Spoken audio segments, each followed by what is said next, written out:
Hello mga bata, maayong adlaw. Sa subong nga tion magapamati kita sa isa ka istorya nga ginatiguluhan ang payong ni Carla.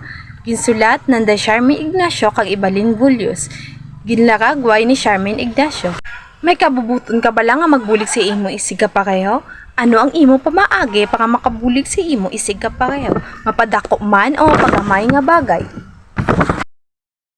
Ano ang inyo nakita sa lakagway? May isa ka bata nga may kapot nga payong. Amo ini siya si Carla.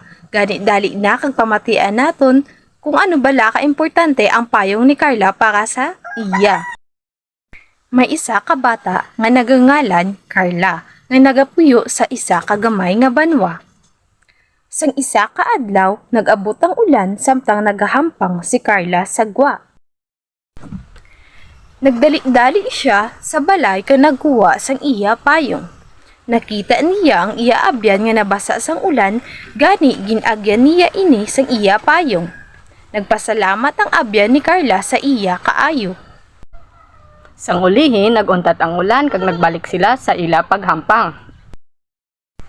Nahibaluan sang tanan sa banwa ang maayang binuhatan ni Carla.